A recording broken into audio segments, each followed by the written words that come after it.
Before we get into the Danny Thomas Show and television in 1953, I want to talk just briefly about recording mediums. You were recording on film during your Fox years. Yeah. The music was recorded onto film. But there was a transition to tape somewhere toward the end of that. Meaning of the early 50s? Yeah, in the early 50s, because when we went into television, we were on tape. You were? Yes. Okay. And a term you used earlier, acetate. What was an acetate? An acetate was like a demo disc. It was a soft-coated disc, and they'd cut it with a needle. They didn't make a master to print it, but they could play it back immediately. But if you played it back 3 or 4 times, you'd wear it out because acetate was soft. And I don't even know how they made them, but you made them and you put them on the stage and played it right back. So this was for if you were recording a cue, you could hear it back immediately. Right. Even though you were recording onto film, you were also able to hear it Right, you couldn't hear the film. Right. Which brought up an interesting thing. We did a main title on a picture called "Oh You Beautiful Doll," which was the life of Freddie Fisher. And the way the main title was constructed, it was like a George Pal animation of a carousel that turned, and little figures would come into view, like it would say Brill Building, and there would be somebody hanging out the window singing, and there would be a peanut vendor on the sidewalk, and as this turned, different events would happen. And Al gave me the assignment. And I said to him, I don't exactly know how I'm going to do this, but I sat and figured it out, and I constructed it into 24 separate pieces that overlapped each other, and we had to record it on 24 separate tracks over a period of 2 days. And our dub-down facility in the dubbing room was 6 tracks. So while we were recording these pieces, and I had varying tempos, but the melody went straight through one way or another. And while we were recording this, Al said to me, I sure hope this works. And that was the first time I'd done multiple track recording, and I said, I do too. And when we finally put it together, because we had to put it together 6 tracks at a time, it worked perfectly. And it was just a continuous blend going with this carousel turning of different combinations, different people, and different structure, but the tune kept, Oh You Beautiful Doll, kept going right straight through it. So that was a mechanical trick that paid off for me from the early days with Leon Berenbaum, and it led me to do a closer examination of the mechanics, so that when we did get into tape and we did get into recording and needed those kind of techniques, I always had them available. Yeah. I Spy was a case in point. When we get to it, I used multiple techniques all the time. Yeah, and we'll get to that. So, in 1953, both the Ray Bolger Show and the Danny Thomas Show sold as pilots, meaning that networks picked them up for 13 weeks or more as a series. I believe the format in those days was 32 weeks. 32 weeks. And then we would do 7 repeats and then have a 13-week replacement show, summer replacement show. So we went under contract knowing we had two shows to go for a full season. Who was in charge at the Danny Thomas Show? The Danny Thomas Show, the producer was Louis Edelman. The director was Bill Asher, who was the I Love Lucy director. And he and Desi had developed the technique of using a flat cement floor and rolling the cameras and keeping the people in the set. So it was a 3-camera technique. The direction was done upstairs in a booth. And Bill, we were going to do the Danny Thomas Show in front of an audience. And actually, we did the Bolger Show the same way the first year. And consequently, the people looked at it like a stage show. It was chronologically correct. You didn't, in film, like you shoot scene 1 over here, and then you shoot scene 201 in the same place because it had the same location. This was done like a stage show. The actors stayed put or did whatever they did in the set, and the cameras would move. That was the beginning of it.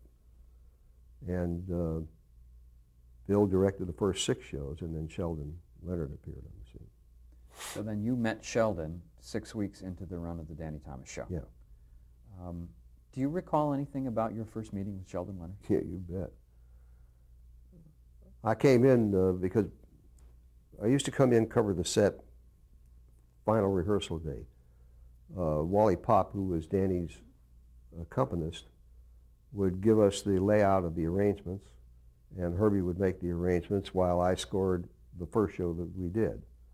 And we had a peculiar setup because we would bring the band in at 6 o'clock, and I would score, I'd do the bridges and cues, because that's mostly what they were, to a stopwatch in whatever set was available. Sometimes we'd be in a bathroom, sometimes we'd be in a kitchen. Wherever they set the band up while the company was having dinner, I would score the 2 shows to stopwatch. Let me stop you there. Meaning you would play the music that would be later heard on the show. Right. Okay. And have it recorded. I was doing post-scoring. And then Danny would come in about 7 o'clock, and or 7:30, and I'd rehearse his numbers. And then we would move on stage, and we shot it live. All the numbers were recorded live, and I conducted live on stage. We were off camera, unless it was a saloon scene, and then in which case the band was the backstop, you know.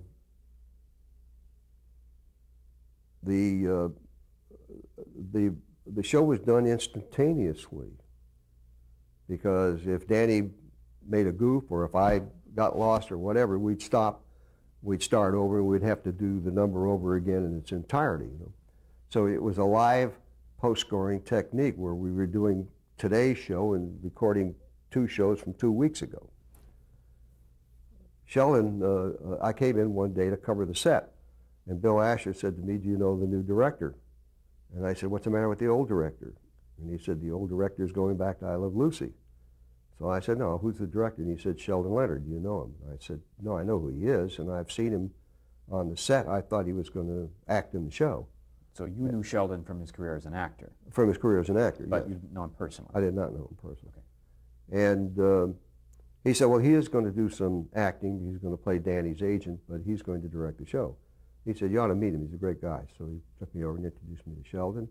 And I made him a stock speech. I said, "My partner Herbie Spencer and I are a service. Whatever you need, you know, give us a holler." He said, "Do you know your business?" And I said, "Yes, I do." He said, "Good, you will never hear from me." Now, I worked with him 17 years. He never ran a show with me, never came to a recording, never second-guessed me. And it wasn't that he wasn't interested in what you did, because there were other areas where he had hired somebody under the same circumstances. Do your job.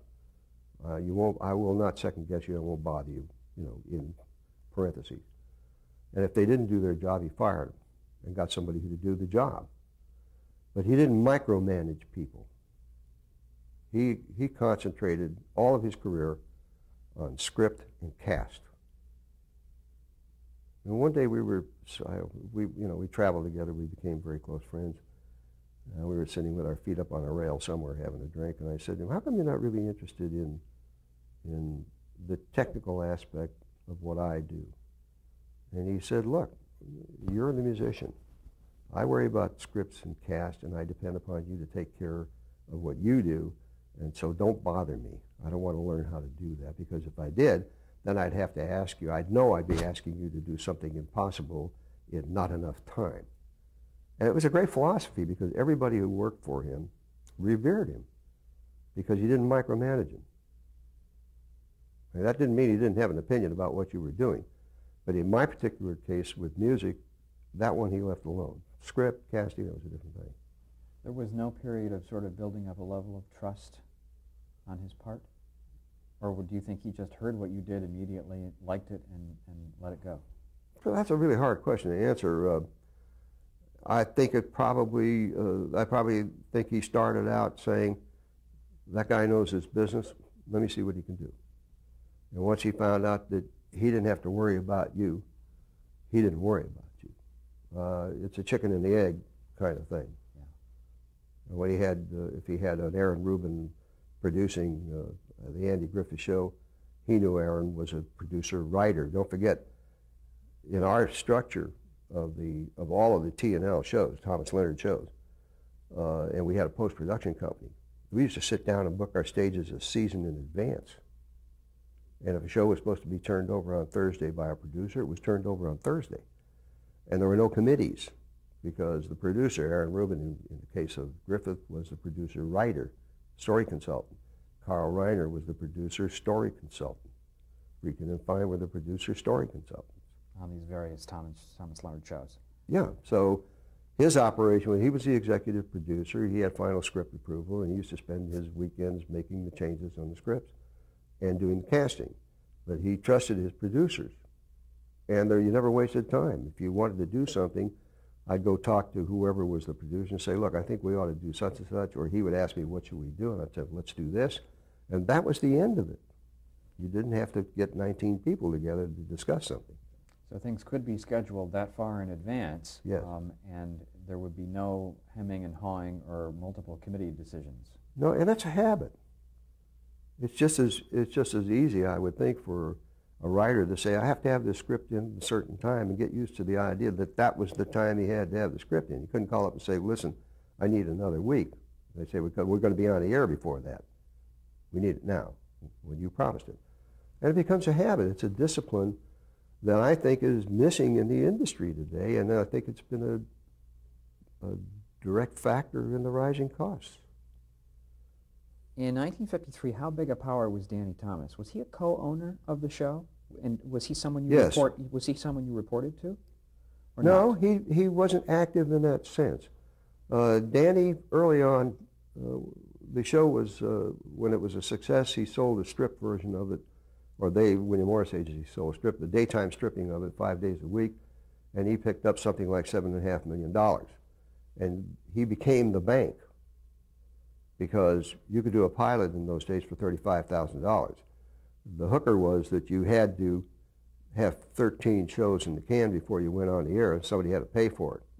And that wasn't all that big a burden either, because if you had a contract for the sale of a show and you had people insured, you could go to the bank and get the rest of the money.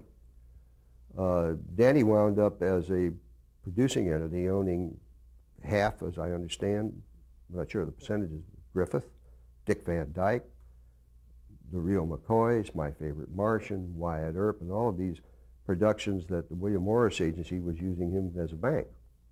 That's interesting. But as far as being an active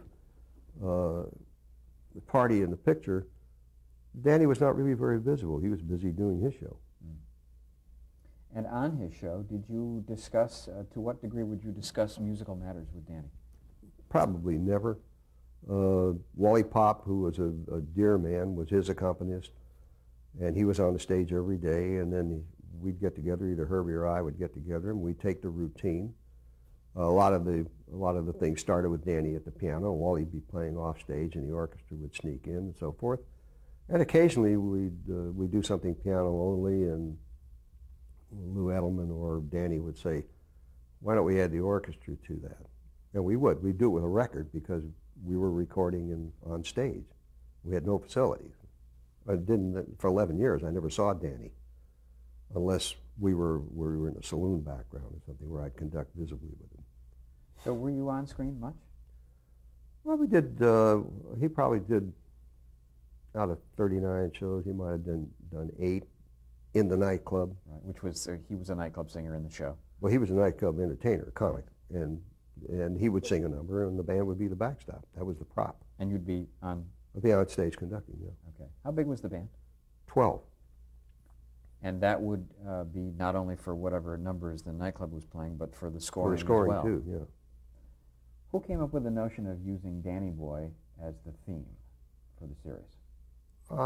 Either Herbie or I, and it's always been a mystery to me how we got away with that, because we classified it as London Derriere, which is public domain, and Danny Boy is not.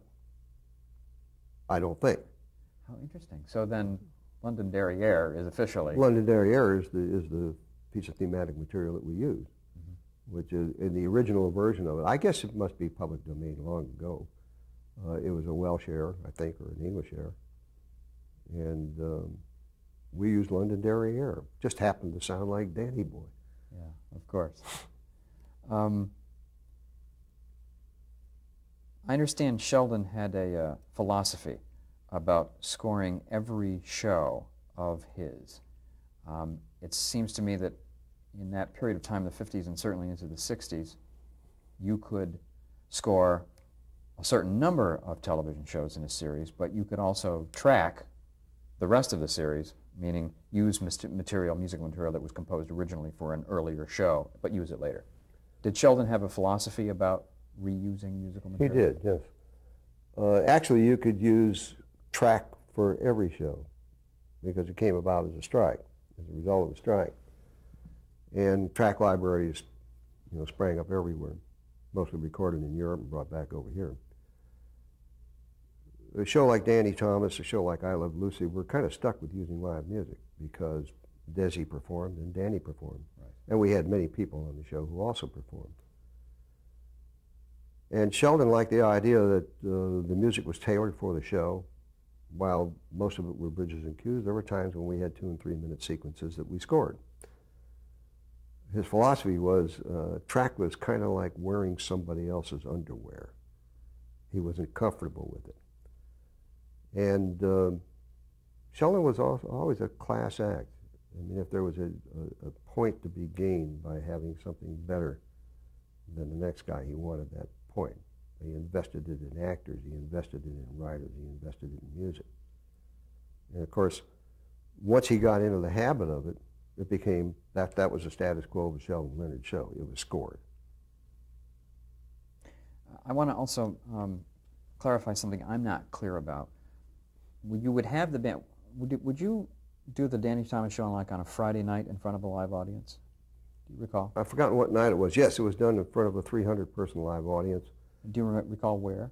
Yeah, it was at Motion Picture Center on, I guess it's Coing and Willoughby. And eventually we wound up with, I think, all the stages they had. And we moved over, part of the operation moved over to what became Desi Lou Studios when it got too big for Motion Picture Center. The idea of the live audience was started, I think, by Lucy, was that the audience were recorded. Their reactions, their laughs, their applause, and so forth recorded. And the actors playing in front of a live audience, like actors, would spread themselves. They didn't want to step on applause. They didn't want to step on a laugh, so they would spread themselves. So it was naturally just like you were viewing it on stage with an audience response. And then if you figure that it probably was a 27-minute script to start with, and if you had 4 or 5 minutes of spread from audience reaction, and then narrowed it back down to 26.5 minutes, which I think is what we delivered in the network, the audience told you which of those 5 minutes didn't work. So that by the time you got it narrowed down in editing, you had 26.5 minutes of dynamite show. In the case of the Van Dyke show, there were episodes where it ran 35, 36 minutes with audience spread. And some of the early Danny Thomas shows too, or some of the later ones also. If you had a show rolling, it rolled. And then when you edited it down, you had the opportunity to tighten it down to those things which worked. So that concept was good. And of course it was later picked up by Norman Lear and others who did shows like Sanford and Son, and I'm not so sure about Sanford and Son, but All in the Family was done live. And a lot of shows are still done live in that the same area of saying, let me let the audience tell me how good it is. Today, most of the time, they sweeten it with laugh tracks and kind of overdo it. When it was the night to record, the Danny Thomas show was filmed, was it not? It was filmed. Not videotaped? No, it was filmed. There was no videotape at that time. Okay. Would the band play warm-up for the audience? Yes. Would you come in and sort of play kind of dance numbers? Yeah, we did. We'd start at 6 o'clock and do our thing with the scoring and rehearsing Danny, and then we'd move over on the stage, and at 7:30 they would start the show. And the way Sheldon handled it, too, was that if there were some goofs with the actors, or the camera missed a move or something like that, he'd go on and complete the show. So that we did a half-hour show. We would be out there by 9 o'clock. We would play fanfares and music to introduce, Danny would come out and warm the audience up and introduce Earle Hagen or Angela Cartwright or whoever was a guest star. And we would play, we'd play them on, and then when they would break to change set or change the cameras into another set, we'd play some kind of dance music or something to keep it alive. Mm-hmm. And at 9 o'clock we'd go home. We had a 3-hour session. We start at 6 and end at 9. So it was almost a theatrical experience for the people coming to see it in the show. Yeah, it was. It was, and we did the same thing with Dick Van Dyke. that show was also shot in front of a live audience. How much time did you spend during the week working on the Danny Thomas show? And I guess the Ray Bolger show, I guess the same We had first the Ray Bolger season. show, which had more production numbers. Ray was a dancer, singer, and the sponsors of the show, which I think were American Tobacco Company, they wanted music. They didn't care too much about stories. So we did some very elaborate production numbers in front of an audience. And then we had a stage on wheels so that we could roll it into opposite wherever the set was that they were shooting. We had it in front of an audience. And then the second year, it became impractical for Ray. And we wound up doing single camera second year. But the live audience was always fun. I'm curious to know how much time during the week you had to spend on arrangements, on composing any bridges or musical material. It varied week to week, John. The way I had it set up was that with the union, I went to the union and said, we're going to score every show live, but there's a limit to practicality. We're going to be recording on the stage. We obviously can't score that show. And the film won't be ready for the week before. So I want the provision to be able to post-score 2 shows and score the 1 show. Then the following week, I will take the second show and I'll post-score that and record live for the next one, you know, and we had these things overlap. So we would spend, it took 2 of us, I would say 5 days a week to do the 2 shows. Sometimes more. Bolger was pretty much last minute, and we might have to bring other arrangers in to get the production out. And would Herbie usually function as an arranger and you would function as a composer on these shows? That was kind of our pre-designated roles, but we didn't hesitate to cross over to each other. You know, if we had a Bolger show and they had three dance routines they were going to do, that meant there would probably be that much less scoring, so I'd pick up some of the slack there, and if we had nothing to do, but maybe a vocal or something, then Herbie would help me on the scoring. Okay. So we kind of traded off on it. What was Ray Bolger like to work with? Ray was an unusual character. He'd come in and we would run a number down and he would say, "It's all wrong." I'd say, "All wrong? There's none of it that's any good?" This was the second year when we were doing single camera, so we pre-recorded. And he'd say, "It's all wrong. I'm going to have to re-choreograph it." And we would play what we recorded. I give the orchestra 10, they go play cards, because we'd be an hour while he learned the number. And then he would say, "I'll tell you what, let's just do it the way we recorded it first of all, and I'll adapt to it." We did that every week. I mean, every week. It was just a routine with Ray. He was a slower study, and the tremendous pressure of the weekly dance routine was really a burden. I don't care who was in that spot. That was a tough burden. And he used our recording time really to rehearse the number. But outside of that, he was okay. He was a good guy to work with. What was the production company that did the Ray Bolger show? Who did you work for on that? I've forgotten the name of the company. Gwen Bolger was vice president of it. I guess Ray owned, a big chunk of it. And we got off on the wrong foot right away. They had been rehearsing for 6 weeks to do a presentation number for the pilot. And I came in and I listened to what they were playing. They were using Defy. And I said to, I've forgotten who the AD was, I said, "Have you got a clearance on this?" And he said, "What's a clearance?" And I said, "Well, that music is published, and if I'm not mistaken, it's published by either Ricordi or some other European company, and they're tough." In other words, you needed the rights to clear it. You have to have the rights to use that.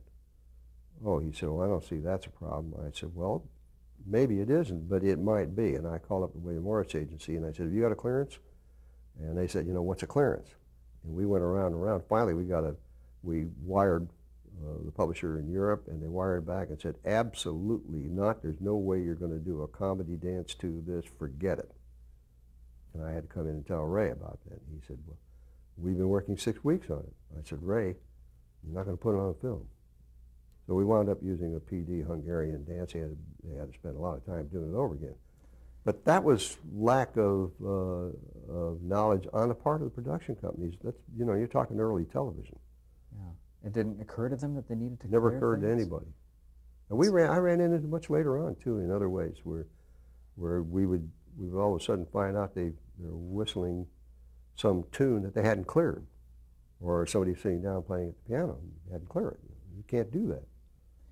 During the era of Ray Bolger and Danny Thomas, now Ray lasted 2 seasons? Ray last 2 seasons, yeah.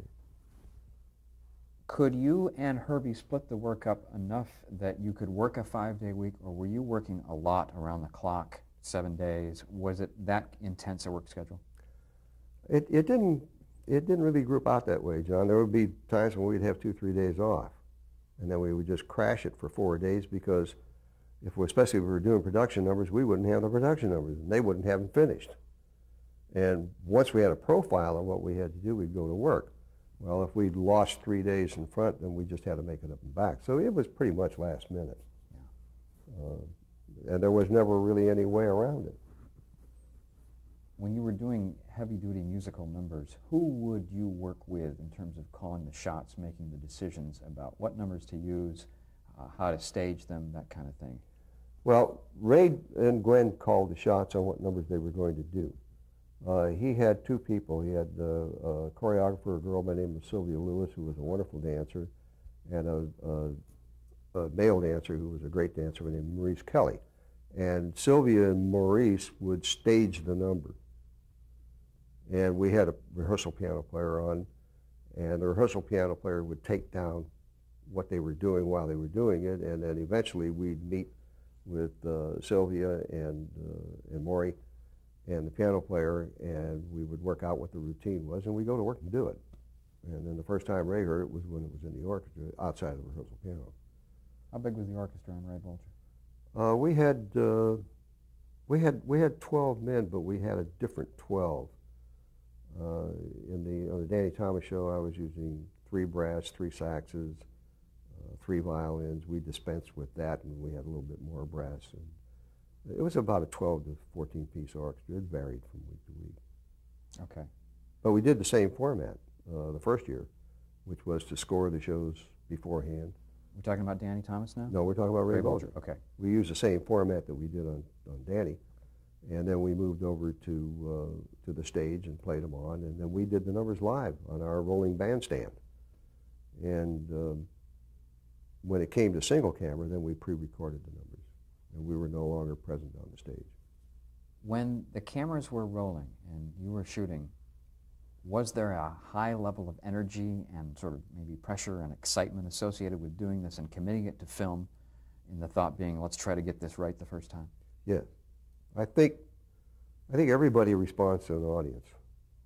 Having the audience there and doing something that's accepted, and you hear applause and you hear laughter, and it just kicks the energy level up.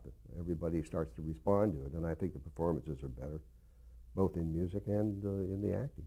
So you felt that as the conductor, and do you think the musicians felt it too? Yes, I do. Okay, we have to change tapes, I guess, at this point.